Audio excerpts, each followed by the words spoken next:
Hi, my name is Anil Malia, and I'm the Vice President of External Affairs for AMCP-Pacific. And I'd like to introduce you to the Pharmacy and Therapeutics competition for this year, hosted by FMCP and AMCP. I'd like to share with you some of the thoughts and opinions of past competitors, and their experiences as well.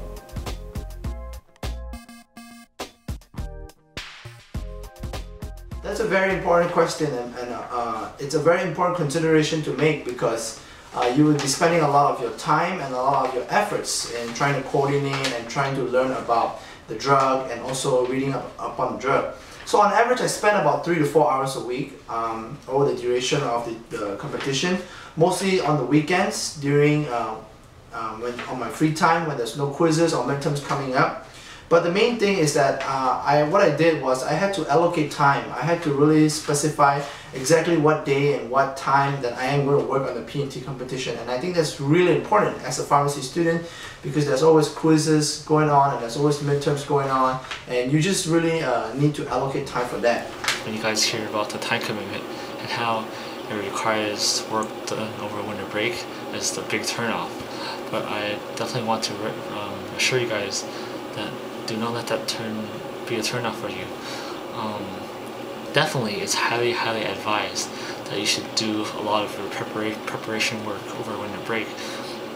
But as long as you're committed to completing this project, you'll get it done.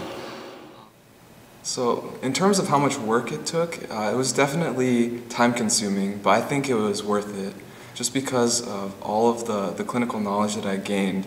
And there were times where I felt like I really didn't know what was going on, but I had the second years to lean on, and I feel that that experience has given me invaluable amounts of knowledge.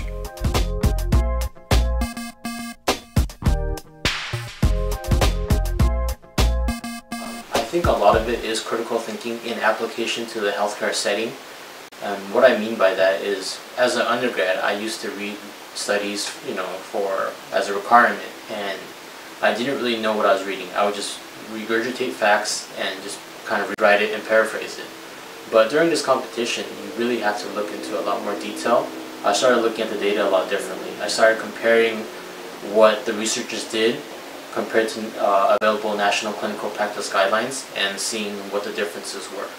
In addition to that, I started looking at okay, they show there's a difference statistically, but what's the difference clinically in our patient? Is their research actually going to help the patients in real life? Yes or no? And it really does help you see where our pool of knowledge comes from. As students, we rely on our professors to lecture at us, provide us with information, and hopefully that information is current. But with information changing constantly and us only being in pharmacy school for about 3 to 4 years, once we graduate, we don't have the luxury of someone presenting the information to us anymore. Everything we do has to be based on our own research, our own opinions, based on the data that we've read and analyzed. The main thing, as previously mentioned, is time management. I learned how to juggle between school, between work, between IPPEs, between personal time, and also allocating time for the P&T competition. Because to me it was a commitment, and I really wanted to honor my commitment, and I really wanted to give the best out of it. So time management is very important, and I learned how to use my time wisely. Second was working in a team. I really learned how to coordinate between my team members. During my first year, I was a first year student, and I was in a team with 2 other second years. So they had a little better clinical knowledge than what I had at that time. So we really kind of coordinate and work as a team. Some students are better at clinical part of things, and some students are better in the pharmacoeconomic side of things. So you're really just working and helping one another, and just using our strengths and working as a team. And last but not least, presentation skills. At the very end of the competition, as a team, you would present your drug, present your findings to a panel of judges who are experts in the field.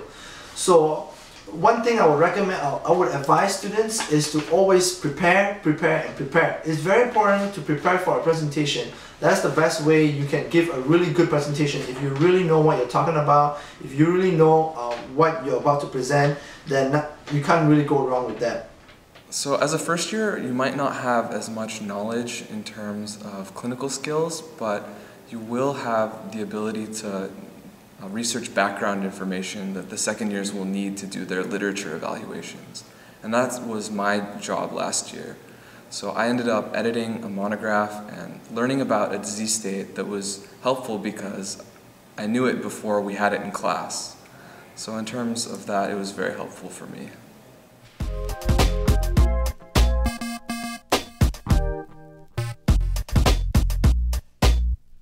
In terms of professional development, I feel that it's helped me understand more about what managed care is and what's involved in the process of deciding what drugs go on a formulary.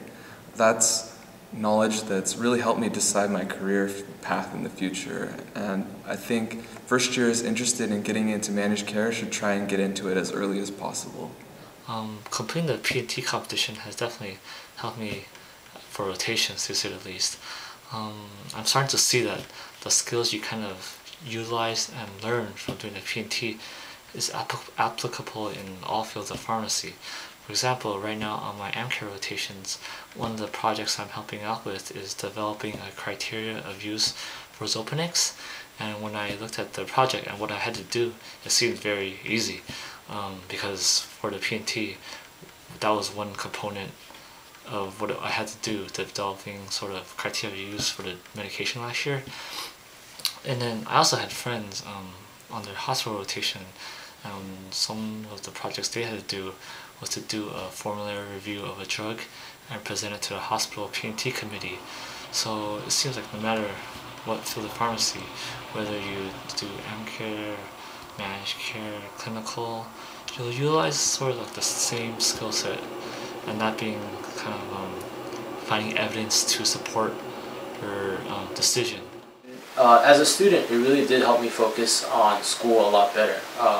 The way our teachers present the information, they give us the background information, they give us the data, and then they give us a lot of slides. And frankly, it can be overwhelming at times. But the P&T competition, it helps you start to think more like a clinician and how it applies to real life. So I started looking at all the drugs and all the pathophysiology that they give us, and I started thinking, you know, what is this? Why is it important? What can we do about it? And how can we apply that in real life? If you can answer those questions, multiple choice tests start to become a lot easier.